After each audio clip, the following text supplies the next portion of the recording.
역대하 36장 마지막 장까지 읽었습니다. 오늘도 새벽을 깨우신 여러분들에게 하나님의 그 놀라운 은혜가 함께 하시기를 원합니다. 히스기야 때는 정말 하나님이 물 붓듯 모든 것을 다 부어주시고 강대케 하셨습니다. 그것은 하나님의 말씀을 잘 따라 행했기 때문입니다. 다윗의 길로 갔기 때문이죠.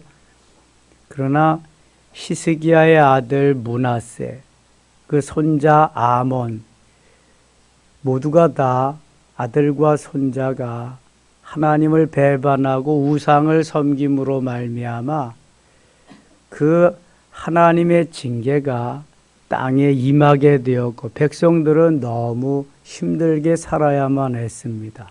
그런데 히스기야의 증손자 요시야 때에 다시 하나님이 요시야에게 은혜를 베푸셔서 하나님을 사랑하고 하나님의 말씀대로 따라 살 뿐만 아니라 우상을 멸하고 성전을 수축하면서 수리하는 가운데에 율법책을 발견하게 됩니다.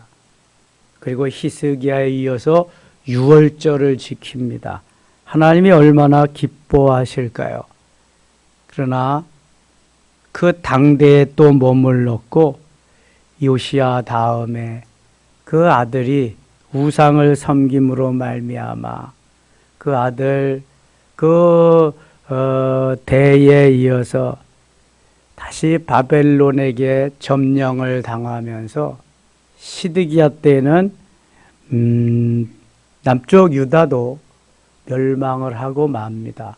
이것을 보면은 하나님의 말씀대로 따라 살면은 하나님이 승리하게 하시고요, 견고하게 하시고 부강하게 하십니다. 하나님을 떠나서 우상을 섬기면 하나님이 징계하십니다. 백성들이 어려움에 처하게 되는 것입니다. 지금 세계의 여러 나라는 그렇게 기독교가 왕성하게 부흥할 때를 제외한 여러 나라들이 몸살을 앓고 있습니다. 하나님을 떠났기 때문입니다. 우상을 섬기고 있기 때문입니다.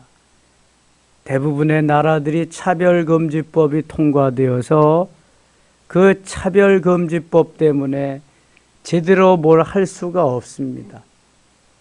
우상이 판을 치고 있습니다.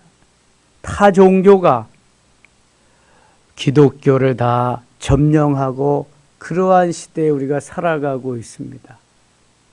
우리나라도 내리막길을 걷는 지가 벌써 한참 되었습니다.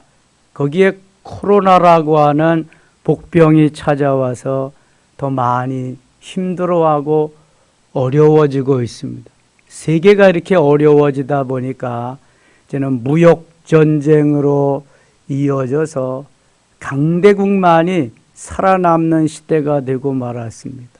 세계 메모리 반도체 1위인 대한민국이 쌓아놓기만 하고 수출이 안 돼서 지금 적자가 어마어마하답니다.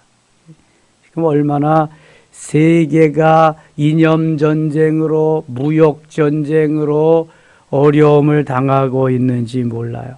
옛날과 같이 그렇게 이념전쟁도 더 심화되어 가고 있습니다. 34장에 가겠습니다. 요시야가 왕위에 오를 때 나이가 8세라 8살짜리가 왕이 됐어요. 예루살렘에서 31년 동안 다스리며 39살 39년 살았다는 거지. 이런 왕은 좀 오래 살면 좋을 텐데 여호와 보시기에 정직하게 행하여 그의 조상 다윗의 길로 걸으며 좌우로 치우치지 아니하고 비록 나이는 어렸지만 하나님이 다윗과 같이 어린 다윗에게 은혜를 베풀어 주셔서 하나님의 사람으로 잘 자리매김한 것처럼 어린 요시야에게 은혜를 베푸셔서 정직하게 행할 뿐 아니라 다윗의 길로 갔다. 좌우로 치우치지 아니했다. 하나님이 너무 기뻐하시는 왕이었습니다. 어리지만 하나님이 성령께서 붙잡고 이끌어 가시는 왕이었습니다. 3절 아직도 어렸을 때고 왕위에 있은 지 8년에 8살의 왕이 돼서 8년이고 16살 때지요. 그의 조상 다윗의 하나님을 비로소 찾고 제12년에 유다와 예루살렘을 비로소 정결하게 하여 그 신당들과 아세라 목상들과 아로 새긴 우상들과 부어 만든 우상들을 제거하여 버리매 왕위에 오른 지 8년 만에 드디어 우상 척결 작업을 하기 시작했습니다. 하나님이 정녕 기뻐하시는 나라를 다스리게 되었습니다. 4절 같이 읽겠습니다. 4절입니다. 무리가 왕 앞에서 바알의 제단들을 헐었으며 왕이 또 그 제단 위에 높이 달린 태양상들을 찍고 또 아세라 목상들과 아로 새긴 우상들과 부어 만든 우상들을 빻아 가루를 만들어 제사하던 자들의 무덤에 뿌리고 우상들을 다 타파하고 빻아서 가루를 만들고 하나님 얼마나 기뻐하시겠어요. 제사장들의 뼈를 제단 위에서 불살라 유다와 예루살렘을 정결하게 하였으며 우상을 섬기는 제사장들이 뭔 제사장들이에요? 다 죽여서 뼈를 빻아가지고 다 뿌리게 하고 또 므낫세와 에브라임과 시므온과 납달리까지 사면 황폐한 성읍들에도 그렇게 행하여 이 청결 작업, 정화 작업이 북이스라엘까지도 지금 임하게 됨을 말씀하고 있는 것입니다. 북이스라엘의 주요 지파가 에브라임인데 에브라임까지, 므낫세, 시므온 지파, 납달리까지도 다 그렇게 했다. 7절 제단들을 허물며 아세라 목상들과 아로 새긴 우상들을 빻아 가루를 만들며 온 이스라엘 땅에 있는 모든 태양상을 찍고 예루살렘으로 돌아왔더라. 하나님이 얼마나 기뻐하시겠냐고요. 그동안 온 천지가 바로 우상의 소굴로서 난장판을 이루었는데 다 없애버리고 불살라버리고 빻아 가루로 만들고 제사장들을 다 척결해버리고 그러니 이 어린 요시야지만 하나님 기뻐하는 삶을 살았다. 하나님이 요시야를 통해서 일하기 시작하신 겁니다. 하나님이 우리를 통해서 일하실 수 있기를 원합니다. 8절 보세요. 요시야가 왕위에 있은 지 18째 해에 그 땅과 성전을 청결하게 하기를 마치고 그의 하나님 여호와의 전을 수리하려 하여 땅을 정결하게 한 다음에 주의 전을 수리하는 거예요. 아살랴의 아들 사반과 시장 마세야와 서기관 요아스의 아들 요아를 보낸지라. 그들이 대제사장 힐기야에게 나아가 전에 하나님의 전에 헌금한 돈을 그에게 주니 이 돈은 문을 지키는 레위 사람들이 므낫세와 에브라임과 남아있는 모든 이스라엘 사람과 온 유다와 베냐민과 예루살렘 주민들에게 거둔 것이라. 그 돈을 여호와의 전 공사를 감독하는 자들의 손에 넘기니 그들이 여호와의 전에 있는 일꾼들에게 주어 그 전을 수리하게 하되 성전을 폐허된 성전을 수리하게 했습니다. 곧 목수들과 건축하는 자들에게 주어 다듬은 돌과 연접하는 나무를 사며 유다 왕들이 헐어버린 성전들을 위하여 들보를 만들게 하며 회파된 무너진 성전을 다시 수리하고 재건하는 일에 요시야가 힘썼던 것을 보게 됩니다. 14절 갑니다. 14절. 무리가 여호와의 전에 헌금한 돈을 꺼낼 때 제사장 힐기야가 모세가 전한 여호와 율법책을 발견하고 성전을 수리하면서 얻은 것이 뭐냐 하면 여호와의 율법책이다. 하나님의 말씀을 거기에서 발견하게 되는 거예요. 힐기야가 서기관 사반에게 말하여 이르되 내가 여호와의 전에서 율법책을 발견하였노라 하고 hil기야가 그 책을 사반에게 주매 사반이 책을 가지고 왕에게 나아가서 복명하여 이르되 왕께서 종들에게 명령하신 것을 종들이 다 준행하였나이다. 또 여호와의 전에서 발견한 돈을 쏟아서 감독자들과 일꾼들에게 주었나이다. 그러니까 헌금함에 있는 것을 그동안 누가 챙겨보지도 않은 거예요. 거기서 헌금, 돈도 나왔고 율법책도 나오고 그린 거죠. 서기관 사반이 또 왕에게 아뢰어 이르되 제사장 hil기야가 내게 책을 주더이다 하고 사반이 왕 앞에서 그것을 읽으매 19절 같이 읽을게요. 왕이 율법의 말씀을 듣자 곧 자기 옷을 찢더라. 율법 하나님의 말씀을 왕이 그동안 들어보지 못했거든요. 그것을 찢고 그것을 듣자 자기의 옷을 찢더라. 회개하는 거죠. 이렇게 귀한 하나님의 말씀이 있는데 그동안 듣지 못해서 왕도 그렇고 백성들도 그렇고 다 도탄에 빠져서 어려움을 당했던 것을 이제 회개하는 거죠. 21절 가면 21절 너희는 가서 나와 및 이스라엘과 유다의 남은 자들을 위하여 이 발견한 책의 말씀에 대하여 여호와께 물으라. 우리 조상들이 여호와의 말씀을 지키지 아니하고 이 책에 기록된 모든 것을 준행하지 아니하였으므로 여호와께서 우리에게 쏟으신 진노가 크도다 하니라. 하나님의 말씀대로 따라 살지 않고 말씀을 듣지 아니한 거로 이 백성이 많은 죄를 범했다. 요시야 자신이 먼저 옷을 찢고 회개하는 모습, 그리고 백성들에게 이러한 안타까운 마음을 전하게 되는 것입니다. 26절 가겠습니다. 26절 너희를 보내어 여호와께 묻게 한 유다 왕에게는 너희가 이렇게 전하라. 이스라엘 하나님 여호와께서 이같이 말씀하시기를 내가 들은 말을 의논하건대 내가 이곳을 그 주민을 가리켜 말한 것을 내가 듣고 마음이 연약하여 하나님 앞 곧 내 앞에서 겸손하여 옷을 찢고 통곡하였으므로 나도 내 말을 들었노라.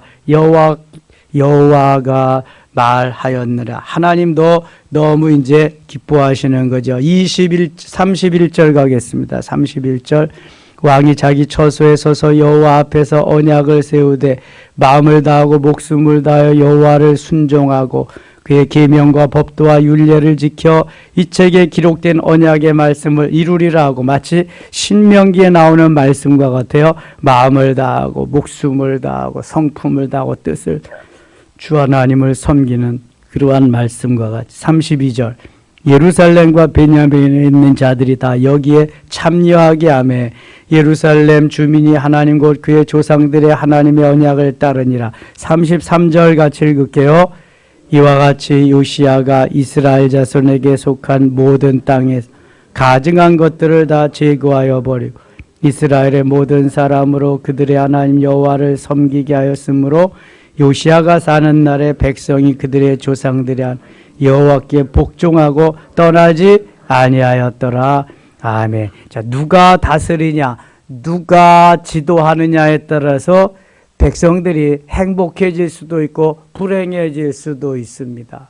악한 왕들이 즐비했던 속에서도 히스기야와 같은 왕, 요시야와 같은 왕을 만날 때 백성들은 너무 행복해지는 것입니다. 어렵고 힘들게 그렇게 하나님을 떠나서 살고 우상을 섬기며 사는 그때의 삶은 너무 힘들고 어려운 거죠. 마지못해 살아가는 거죠. 그러나 이렇게 하나님을 섬기면서 말씀대로 따라 순종하는 삶을 사니까 하나님이 복을 주시는 거예요. 복되게 하시는 거예요. 우리가 차별금지법을 계속 반대하고 그렇게 믿음으로 지켜 살려고 하는 것은 우리의 삶이 행복하게 하기 위해서, 하나님 기뻐하는 삶을 살기 위해서, 하나님이 원하는 삶을 살기 위해서입니다. 사람들이 그것을 법으로 제정해 놓고 마치 그것이 정도인 양 하는 것은 옳은 일이 아니라 레위기 18장 22절에는 동성애자들을 저주하라 그러고요. 레위기 20장 13절에는 그 동성애자들을 죽이라고 말씀합니다. 하나님의 율법은, 하나님의 법은 동성애자들을 합법해 주는 것을 원치 않습니다. 왜냐하면 하나님의 창조의 원리에 어긋나기 때문에 그래요. 남자와 남자가 어떻게 결혼을 해요? 여자와 여자가 어떻게 결혼을 하냐고요. 하나님이 주시는 것은 생육하고 번성하는 것인데 생육하고 번성이 안 되는 거예요. 학문 성교를 하는데 어떻게 생육하고 번성해요? 에이즈가 침투를 해서 그냥 질병만 많이 양산해내는 것입니다. 다음 주 오후에 한번 그거 뉴질랜드하고 호주에서 일어난 일들을 한번 보면서 우리 현지에 가서 선생님으로 사역하는 그 집사님이 일일이 증언하는 것입니다. 한번 보세요. 아이고 얼마나 그냥 끔찍한 일들이 많은지 몰라. 복음 못 전합니다, 여러분. 뭐 기독교인이라고만 해도 왕따를 당하고 추방해버리고 뭐 이만저만이 아닙니다, 박해가. 그걸 미연에 우리는 방지하기 위해서 계속 기도해야 되는 거예요. 얼마나 엄청난 그러한 쓰나미와 같이 몰려오는지 몰라요. 35장 갑니다. 35.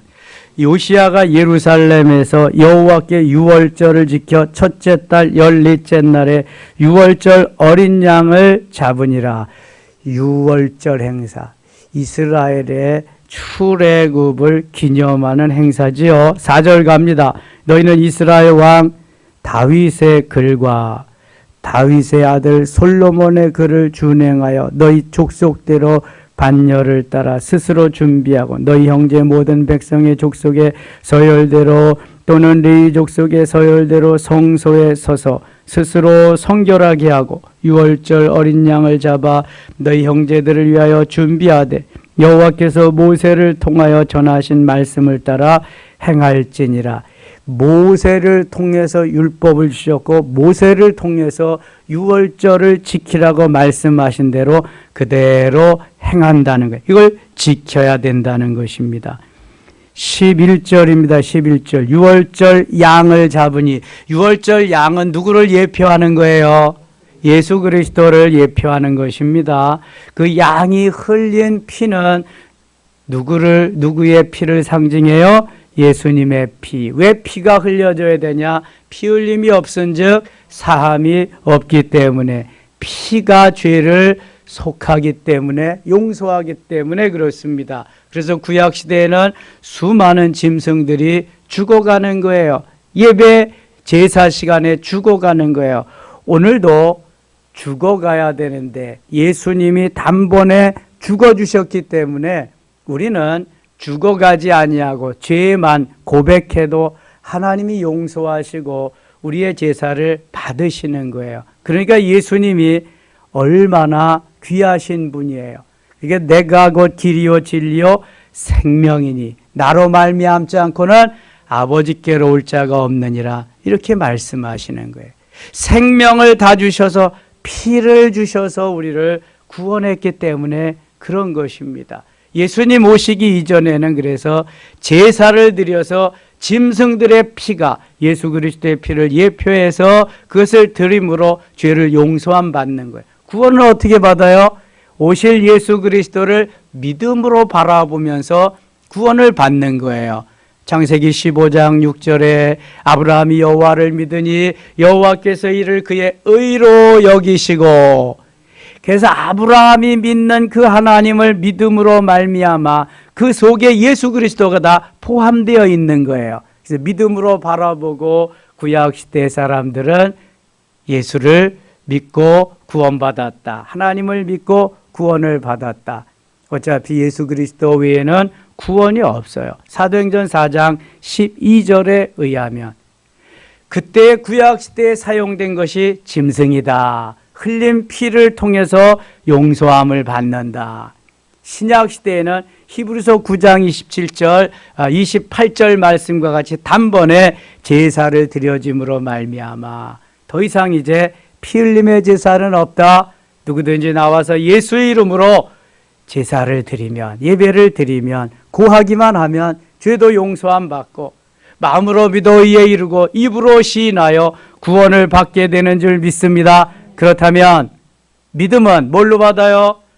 믿음은 뭘로 받아요? 믿음은 뭘로 받는데 요새는 그렇습니다. 구원은 뭘로 받아요? 믿음으로 받아요. 믿음으로 말미암아 구원을 받는 거예요. 예수 내 구주, 예수 내 생명 믿으면 구원을 받는 거예요. 그 다음에 하늘나라 가면은 우리가 뭐 받아요? 상급 받아요. 상급은 뭘로 받아요? 행함으로 받는 거예요. 행함으로. 행함으로 구원을 받는 게 아니라 행함으로 상급을 받는 거예요. 구원은 뭘로 받는다? 믿음으로. 잊지 마세요. 오직 의인은 그래서 믿음으로 말미암아 사는 거예요. 사도 바울이 로마서에서 갈라디아에서 아주 구원에 대한 것을 일목요연하게 잘 교통정리를 해주고 있습니다. 예수 그리스도가 구원자임을, 그래서 그 예수님을 믿어야 됨을 말씀하고 있는 거거든요. 율법으로, 행함으로는 구원을 받을 수 없다. 그래서 로마서 3장 23절에는 모든 사람이 죄를 범하였음에 하나님의 영광에 이르지 못하더니 모두 죄인이기 때문에 하나님께 가지 못한다는 거예요. 그러나 그리스도 예수의 속량으로 말미암아 하나님의 은혜로 구속 곧 죄사함을 얻었느냐. 속량은 뭐냐 하면은 내 죄를 내가 대신해서 죽어주겠다. 그 죄값을 내가 담당하겠다. 그런 거예요. 그래서 구원함을 얻는 거예요. 우리가 누구 때문에 구원함을 받아요? 예수님 때문에. 예수님 덕분에 구원을 얻는 거예요. 구약시대에는 대신 짐승이 죽어갖고 오실 예수님을 믿음으로 바라보면서 구원함을 얻는 거다. 다른 이로서는 구원을 얻을 수 없나니 천하 사람 중에 구원받을 만한 다른 사람을 우리에게 주신 일이 없음이니라. 사도행전 4장 12절은 영원한 복음인 줄 믿습니다. 다른 길은 없어요. 다른 길은 예수 그리스도 그분밖에 없는 거예요. 그래서 이 주님을 바라보고 달려가는 거지요. 유월절 예식은 그런 의미에서 얼마나 뜻깊은 예식인지 몰라요. 6절 갑니다. 6절 스스로 성결하게 하고 유월절 어린 양을 잡아 너희 형제들을 위하여 준비하되 여호와께서 모세를 통하여 전하신 말씀을 따라 행할지니라. 하나님의 말씀대로 그렇게 지키라는 거고요. 11절에 다시 유월절 양을 잡으니, 그래서 양을 잡아서 유월절 행사를 거행하는 것입니다. 17절 갑니다. 17절 그때 모인 이스라엘 자손이 유월절을 지키고 이어서 무교절을 7일 동안 지켰으니, 자, 유월절을 지키고 유월절 다음 날부터 한 주간이 무교절입니다. 무교절에는 누룩을 넣지 아니한 무교병을 먹으면서 쓴 나물을 먹으면서 출애굽할 때 그 어려웠던 시절을 추억하며 회생하며 다시 주님을 생각하는 그러한 절기예요. 유월절과 무교절은 같은 절기다, 다른 절기다. 같은 절기다, 다른 절기다. 아니, 말이 다른데 유자하고 무자하고 말은 다르지만 같은 절기입니다. 자, 유월절은 그 출애굽한 절기를 기념하는 그러한 날이에요. 우리가 광복절 뭐 이렇게 그 3.1절 같이. 그리고 무교절은 그 행사를 하는 기간이에요. 행사를 하는 기간. 딱 예식 행사를 하고 일주일 동안 하는 거예요. 그때는 무교병만 먹어야 돼. 유교병은 안 돼. 무교병은 누룩을 넣지 않은, 이스트를 넣지 않은 떡입니다. 36장 가겠습니다. 35장에서 요시야가 안타깝게도 전쟁에서 목숨을 잃고 맙니다. 좀 오래 살아야 되는데 35장 24절 한번 갈게요. 35장 24절 그 부하들이 그를 평지에서 내리게 하고 그의 복음 병거에 태워 예루살렘에 이른 후에 그가 죽으니 그의 조상들의 묘실에 장사되니라. 온 유다와 예루살렘 사람들이 요시야를 슬퍼하고 예레미야는 그를 위하여 애가를 지었으며 모든 노래하는 남자들과 여자들은 요시야를 슬퍼 노래하니 이스라엘의 규례가 되어 오늘까지 이르렀으며 그 가사는 애가 중에 기록되었더라. 이 요시야가 젊었음에도 어린 나이로부터 젊은 시절에 얼마나 하나님을 사랑하고 하나님의 말씀대로 나라를 이끌었는지 온 백성들이 슬퍼하며 애가를 지어서 예레미야는 노래를 했다. 이런 왕은 좀 오래 살아야 되는데 전쟁에 나가서 그만 죽고 맙니다. 36장 갑니다. 그 땅의 백성의 요시야의 아들, 그 땅의 백성이 요시야의 아들 여호아스를 세워 그의 아버지를 대신하여 예루살렘에서 왕으로 삼으니 여호아스가 왕위에 오를 때 나이가 23세더라. 그가 예루살렘에 다스린 지 석 달에 애굽 왕이 예루살렘에서 그의 왕위를 폐하고 또 그 나라에 은 100달란트와 금 1달란트를 벌금으로 내게 함. 애굽 왕 느고가 또 그의 형제 엘리야김을 세워 유다와 예루살렘 왕으로 삼고 그의 이름을 고쳐 여호야김이라 하고 그의 형제 여호아하스를 애굽으로 잡아갔더라.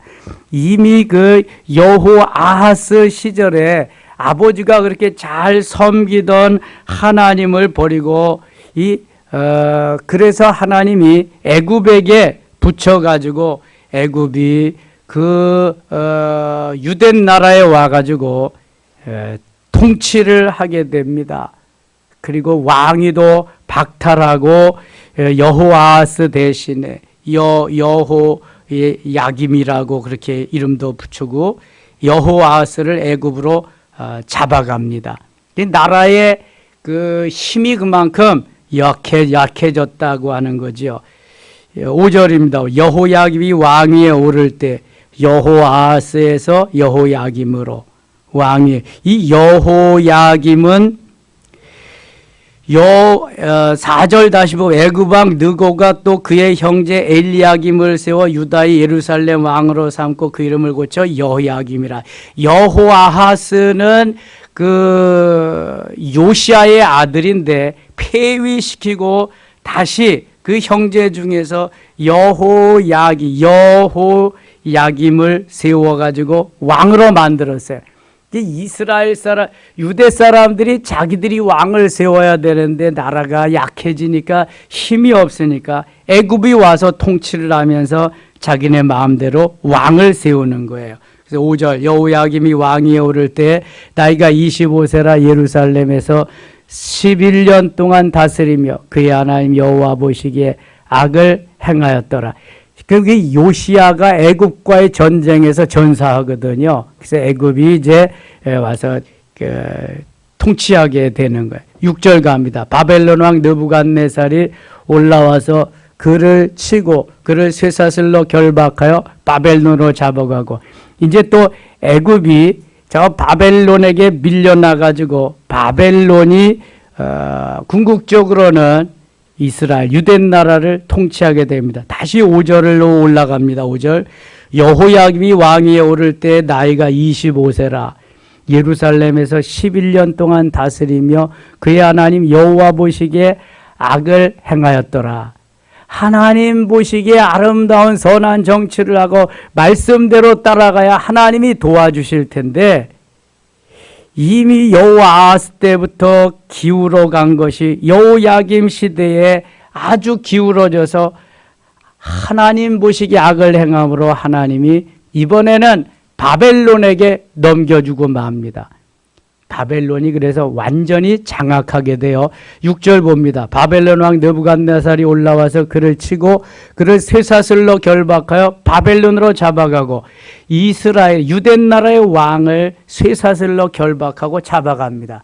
이제는 왕을 잡아가니까 모든 주권이나 이런 게 다 느부갓네살에게 바벨론에게 빼앗기고 만 것이지요. 7절 느부갓네살이 또 여호와의 전 기구들을 바벨론으로 가져다가 바벨론에 있는 자기 신당에 두었더라.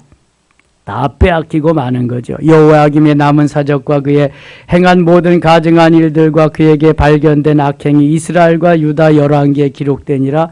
그의 아들 여호야긴이 대신하여 왕. 여호야김의 시대가 또 가고 여호야긴, 이미 나라는 주권을 다 빼앗겨서 바벨론이 통치하는 시대에 그저 그냥 호수아비아와 같이 여호야김의 아들 여호야긴을 왕위에 올린 거예요. 9절, 여호야긴이 왕위에 오를 때 나이가 8세라 예루살렘에서 석 달 열흘 동안 다스리며 여호와 보시기에 악을 행하였더라. 아니, 이럴 때 악을 행할 게 뭐 있어? 하나님을 찾아야지. 8살밖에 안 됐는데. 그 해에 느부갓네살 왕이 사람을 보내 여호야긴을 바벨론으로 잡아가고 여호와의 전에 귀한 그릇들도 함께 가져가고 그의 숙부 시드기야를 세워 유다의 예루살렘 왕으로 삼았더라. 여호야긴의 숙부 작은 아버지를 세워서 왕을 삼는 거예요. 그냥 뭐 명색이 왕이지 무슨 왕이에요. 지금 모든 걸 바벨론에서 다 주권을 가지고 행하는데. 그래서 시드기야가 명색이 유대 나라의 마지막 왕이 됩니다. 북이스라엘은 호세아가 마지막 왕이 되고요. 북이스라엘은 BC 722년에 아수르의 샬마네셀에게 멸망합니다. 호세아 왕 때. 남쪽 유다는 BC 586년에 바벨론의 느부갓네살에게 멸망합니다. 왕의 이름은 누구예요? 시드기야 왕 때 다 멸망하고 맙니다. 12절 가겠습니다. 12절. 그의 하나님 여호와 보시기에 악을 행하고 선지자 예레미야가 여호와의 말씀으로 일러도 그 앞에서 겸손하지 아니하였으며 또한 느부갓네살 왕이 그를 그의 하나님을 가리켜 맹세하게 하였으나 그가 왕을 배반하고 목을 곧게 하여 마음을 완악하게 하며 이스라엘 하나님 여호와께로 돌아오지 아니하였고. 아이고, 어려도요 고집불통이죠. 이게 8살밖에 안 되는데 뭘 이렇게 할 일이 뭐가 있어요. 그때 그럼 제사장들은 다 뭘 했을까? 가서 말해야지. 왕이시여 이렇게 하면 안 됩니다. 하나님 말씀대로 죽어도 가서 말해야 되는데. 14절 어떻게 했나 보세요. 모든 제사장들의 우두머리들과 백성도 크게 범죄하여. 이게 나라가 썩은 거예요.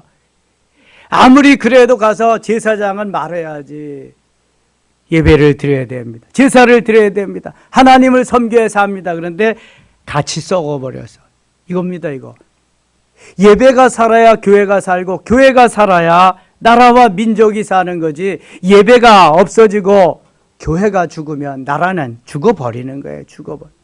여러분, 차별금지법 통과시키고 그냥 악법을 다 만들어 놓고 살라고 하면 살겠습니까? 그 나라가 못 사는 거예요. 여러분, 똑같아지는 거죠. 그래서 누가 뭐라 그래도 예배는 드려야 되고요, 교회는 살아야 이 나라가 사는 거예요. 아멘입니까? 하나님 그래서 우리 섬김의 교회를 좋아하시는 거예요. 기뻐하시고 말씀대로 따라서 하나님의 말씀이 흥왕하고 말씀이 생명이 있고 능력이 있어서 그 말씀을 가진 자들이 사회 곳곳에 썩어감을 방지하며 빛을 발해야 나라가 사는 거지. 보세요, 제사장들이 다 모든 제사장들의 우두머리들과 백성도 크게 범죄하여. 교회가 썩니까요, 제사장이 썩니까요, 다 백성들도 썩어가는. 말씀이 없잖아요. 하나님의 능력이 없잖아요. 죄악만 버글버글하고. 14절 다 같이 읽겠습니다. 14절. 모든 제사장들의 우두머리들과 백성도 크게 범죄하여 이방 모든 가증한 일을 따라서 여호와께서 예루살렘에 거룩하게 두신 그의 전을 더럽게 하였으며. 주의 전을 더럽게 했다. 우상을 섬기는 소굴이 되는 거예요. 영국이나 저 유럽 나라들에 그렇게 왕성하게 기독교가 전해지던 나라가요, 교회의 십자가가요 다 이슬람 깃발로 바뀌고 말았어요. 지금 거의 없습니다. 거의 다 이슬람 깃발로. 이슬람은 나라 민족이요, 그 족속들이 얼마나 빨리 팽창하는지 몰라요. 엄청나게 늘어나고 있습니다. 우리는 뭐 인구 안 낳기 한지 걸로 하나 0.68명으로 줄어들 걔네들은요 한 명이 열몇 명, 스물 몇 명씩 막 낳고 있어요. 그냥 남자 한 명이. 그러니까 기약을 수저로 팽창하는 거지 막 그냥 잠식해 가는 거예요. 엄청납니다. 말씀을 버리고 하나님을 떠나니까 우상들이 와서 다 점령하고 마는 거예요. 그 자리를. 15절 갑니다. 그 조상들의 하나님 여호와께서 그의 백성과 그 거하시는 곳을 아끼사 부지런히 그의 사신들을 그 백성에게 보내 이르렀으나 그의 백성이 하나님의 사신들을 비웃고 그의 말씀을 멸시하며 그의 선지자들을 욕하여 여호와의 진노를 그의 백성에게 미치게 하여 회복할 수 없게 하였으므로 이 시대에도 의로운 선지자는 있었는데 말씀이 먹히지 않는 거예요. 안 들어가는 게 우두머리들이 제사장들의 우두머리들이 다 타락하고 그랬으니까. 17절 하나님이 갈대아 왕의 손 그들을 다 넘기심에 그가 와서 그들의 성전에서 칼로 청년들을 죽이며 왜필 성전에서 죽여 칼로 죽이며 청년 남녀와 노인과 병약한 사람을 긍휼히 여기지 아니하였으며 또 하나님의 전에 대속 그릇들과 여호와의 전에 보물과 왕과 방백들의 보물을 다 바벨론으로 가져가고 얼마나 예루살렘 성전이 솔로몬 성전이 얼마나 화려하게 잘 지었어요. 그거 다 뛰어가는 거예요. 기물도 다 가져가고 모든 금그릇 같은 거. 또 하나님의 전을 19절 불사르며 예루살렘 성벽을 헐며 그들의 모든 궁실을 불사르며 궁실을 불사르며 그들의 모든 귀한 그릇들을 부수고 20절 같이 읽어요. 칼에서 살아남은 자를 그가 바벨론으로 사로잡아가매 무리가 거기서 갈대아 왕과 그의 자손의 노예가 되어 바사국이 통치할 때까지 이르니라. 아멘. 아이고 얼마나 안타까운 일인지 몰라요. 이에 토지가 황폐하여 땅이 안식년을 누린 같이 안식하여 70년을 지냈으니 여호와께서 예레미야 일을 행하게 하신 말씀이 이루어지. 예레미야 29장 10절에 보면은요 70년이 차면 다시 너희를 이 땅으로 돌아오게 하리라 그래요. 바벨론 느부갓네살이 완전히 초토화시켰습니다. 예루살렘 솔로몬 성전까지. 그래서 70년이 차고 돌아와 보니까 아무것도 없잖아요. 그래서 하나님이 바사왕, 이 바벨론은 바사에게 이제 멸망합니다. 페르시아예요. 그래서 바사왕, 페르시아 왕 고레스에게 은혜를 베푸셔서 마음을 감동시켜가지고 그게 여기 22절부터 나오고요. 다시 오늘 내일 새벽에 할 에스라 1장에 나옵니다. 고레스 왕의 마음을 감동시키셔서 온갖 가지 성전 건축할 재료들을 주시고 사람들을 보내서 제2의 성전 수룹바벨 성전을 건축하게 되는 거예요. 70년 후의 일입니다. 바벨론에 가서 70년 포로 생활하고 그 다음의 일입니다. 자, 오늘도 하나님은 살아계십니다. 그러나 사회는 바뀌어가고 있습니다. 사단 마귀가 교회까지 침투해서 세속화되어 가고 있습니다. 얼마나 무서운 시대인지 모릅니다. 사람들은요 자꾸 세상에 얽매이고 세상 속에 속해서 예배도 이제는 드리려고 하지 않습니다. 믿는 사람이 점점 늘어나는 게 아니라 줄어가고 있습니다. 그러나 산불고기는 물결을 거슬러 올라갑니다. 거슬러 올라가서 하나님의 나라가 이 땅에 임하고 더 우리는 사도행전 29장부터 계속 써내려가야 할 줄 믿습니다. 이러한 은혜가 있기를 축원합니다. 하나님 아버지 고맙습니다. 암울했던 그 시절 하나님께서 함께해 주셔야만 합니다. 하나님 부흥했던 왕성했던 그 시절을 기억하며 다시 한번 산물고기와 같이 거슬러 올라가기를 원합니다. 말씀하시며 깨우쳐 주시고 성령으로 충만케 하여 주시옵소서. 겨울이 지나고 봄이 왔사오니 일어나 함께 가자는 주님의 음성에 귀를 기울이고 승리의 삶을 살게 하여 주시옵소서. 예수님의 이름으로 기도드리옵나이다. 아멘.